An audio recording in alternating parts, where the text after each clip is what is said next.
नमस्कार, ये मेरा दूसरा वीडियो है। इस पे मैं ये जो हाथरस में सत्संग कांड हुआ है, उस पर मैं ये वीडियो बना रहा हूँ। ये हाथरस का जो सत्संग कांड है, ये कैसे इनको शासन ने परमिशन दी कि आप इतनी ज़्यादा भीड़ इकट्ठा कर लीजिए। एक गांव है बहादुर नगर, ये कासगंज जिले की पटियाली तहसील में पड़ता है। यहीं के रहने वाले हैं सूरजपाल सिंह जाटव उर्फ नारायण सरकार उर्फ भोले बाबा। इनको पुलिस विभाग में एलआईयू में कांस्टेबल की नौकरी मिली थी।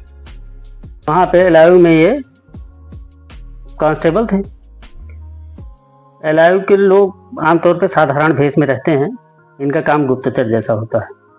28 साल पहले इनके ऊपर छेड़खानी का एक मुकदमा दर्ज हुआ था, आरोप लगा, जिसमें गिरफ्तार हुए और फिर इन्हें जेल जाना पड़ा। उसके बाद ये बर्खास्त हो गए। बाद में कोर्ट गए, जहां से इनको जमानत मिल गई। कोर्ट तो ऐसे ही माशाअल्लाह है, हमेशा जमानत दे देती है। जमानत क्या, बरी भी कर देती है। जिन्होंने आरोप लगाया होगा वो मुकर गए होंगे या जो कुछ भी हुआ हो। फिर ये नौकरी में आ गए। सन 2003-4 में इन्होंने वीआरएस ले लिया और तब से ये बाबा बने बैठे हैं। बाबा दावा है कि वीआरएस लेने के बाद भगवान से इनका साक्षात्कार हुआ था। भगवान की प्रेरणा से इन्हें पता चला कि शरीर उसी परमात्मा का एक अंश है। तो जब शरीर उसी परमात्मा का एक अंश है तो तुम काहे प्रवचन दे रहे हो, सबका शरीर है। चलो ठीक है, फिर भी हो गया। वीआरएस लेने के बाद सूरजपाल और भोले बाबा 3 पीस सूट में टाई वाई पहन के, कुर्ता पजामा पहन के प्रवचन देते हैं। अभी भी देते हैं। अभी जो हादसा हुआ उसमें कुर्ते पैजामे में थे। एससी एसटी और ओबीसी समुदाय में इनका बड़ा अच्छा इनका रसूख है। उत्तरपाल और भोले बाबा के बहुत अनुयायी हैं एससी एसटी ओबीसी में। मैनपुरी के बिछुआ धाम में एक बहुत बड़ा आश्रम है इनका, और आगरा कासगंज में भी एक आश्रम है। अखिलेश यादव श्री 1008, ये समाजवादी पार्टी के राष्ट्रीय अध्यक्ष, ये 2023 में इनके एक समागम में भाग लिए थे और इसी कारण अभी इनका विरोध नहीं कर पा रहे हैं। उनकी पार्टी कार्यकर्ता चाहे जो बोल दे, ये विरोध नहीं कर पा रहे हैं। पूर्व में डीजीपी रहे विक्रम सिंह की माने तो सूरजपाल जाटव उर्फ नारायण हरि उर्फ भोले बाबा, एक तो इतना बड़ा नाम है कि लेने में ही बुखार पकड़ ले रहा है, के ऊपर आगरा, कानपुर, इटावा, कासगंज, फर्रुखाबाद और राजस्थान में भी कुछ जगह इनके ऊपर आपराधिक मामले हैं। और एक मामला इनके ऊपर कोरोना काल में चला था 2022 में। इन्होंने सत्संग किया था जिसमें 50 लोगों की परमिशन थी, लेकिन लगभग 50,000 लोग शामिल हुए थे। कोरोना काल में सोचिए, जब 4, 6, 10 आदमी इकट्ठा करने में हालत खराब हो जाती थी, तब उस समय इनके पास 50,000 अनुयायी आए थे। इनके ऊपर जमीन पे कब्जा करने की भी कोशिश करने का आरोप है। ये जो हादसा हुआ है अभी कासगंज में, हाथरस में, ये जो हाथरस में हादसा हुआ है, ये अलीगढ़ से एटा जाने वाली सड़क पर शहर में फुलरई गांव एक है, वहां पे हुआ है।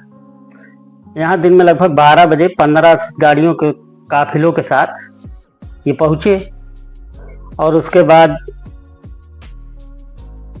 मंच पर चढ़ गए और नारा लगाया, संपूर्ण ब्रह्मांड में सदा के लिए जय जयकार हो। भगवान जाने क्या मतलब है इसका। और 12 बजे से लेकर 1:30 बजे तक बाबा का समागम चलता रहा।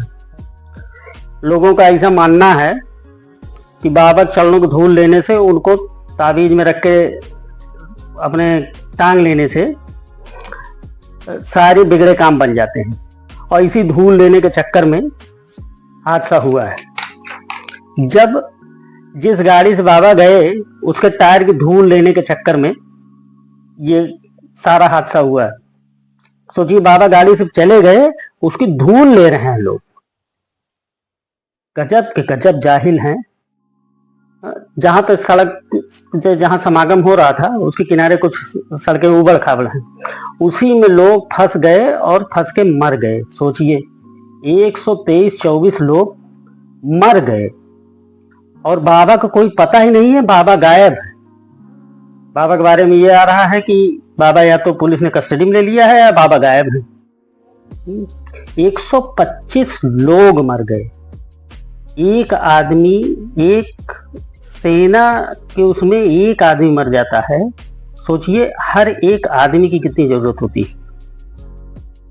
और हालत ये है कि बाबा के चक्कर में 125 लोग मर गए। बाबा जैसे लोग धरती पे बोझ हैं, इनको तुरंत जेल में डाल देना चाहिए। पता नहीं कैसे अभी तक इनके ऊपर कोई कार्रवाई नहीं हुई। धन्य हो यूपी सरकार और धन्य हो प्रशासन। जब ये पिछली बार ही इन्होंने अपना वादा पूरा नहीं किया था, 50 लोगों के लिए जो है की जगह पर इन्होंने 50,000 लोगों को बुला लिया था, उसके बावजूद इनकी ये हाल है। भगवान बचाए प्रशासन से। इन लोगों को जरूरत ही नहीं है लोगों की। ये लोग चाहते हैं कि लोग मर जाएं, दो चार पैसे दे देंगे, 2-2 लाख 3-3 लाख, इससे ज्यादा थोड़े ना। महंगाई बढ़ जाएगी, उसमें क्या है, कोई दिक्कत तो है। कोई भी सरकार हो, ये खाली इस समय वर्तमान सरकार की बात नहीं है। हादसा होता है तो हादसों को ये लोग खुद ही न्योता देते हैं कि चले आओ यहाँ भीड़ लगा लो, आओ यहाँ वो कर लो। इन्हीं की बात नहीं है। जैसे पटना में भी हुआ था कुछ समय पहले, वो आए थे बागेश्वर महाराज में भी तो बड़ी भीड़ हुई थी। जो हालत यहाँ की थी वही हालत वहाँ की भी थी। अब उस समय कोई हादसा नहीं हुआ और यहाँ हादसा हो गया। मैं किसी जात धर्म के उस पर बात नहीं कर रहा हूँ, कि मैं प्रशासन की बात कर रहा हूँ। किस स्तर का प्रशासन है? जब जिसकी मर्जी हो, जब मन हो मुंह उठाए चला आता है, तुम किसी को रोक ही नहीं पाते हो। सुना है केवल 30 से 40 लोग या 50 लोगों की ही जो है वहां पर पुलिस थे, उससे ज्यादा पुलिस नहीं थे। तो फिर प्रशासन अनुमति काहे देता है? फिर इससे अच्छा सब खुद ही कर डालें। अब क्या किया जा सकता है? खाली दुख व्यक्त कर सकते हैं और कुछ तो हो नहीं सकता है।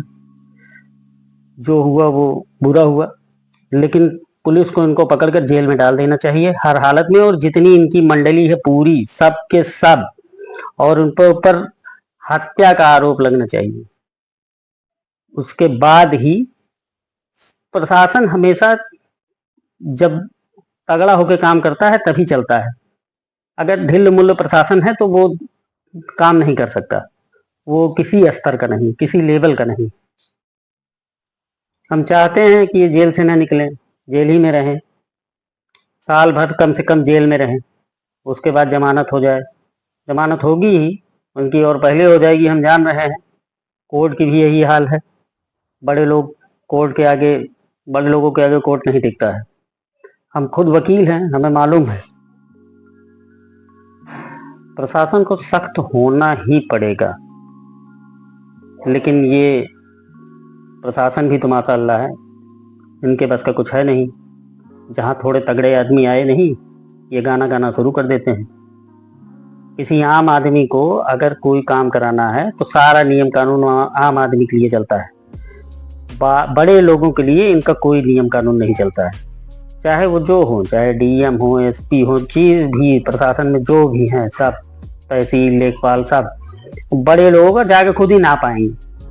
छोटे लोगों का सारा कि ये क्यों नहीं हुआ, वो क्यों नहीं हुआ, वो क्यों नहीं हुआ, ऐसे कैसे हो गया। इसमें सुधार करें। बाबा जी से ही अनुरोध है, वही कर लें।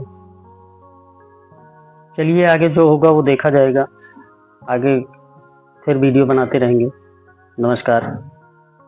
जय हिंद, जय भारत।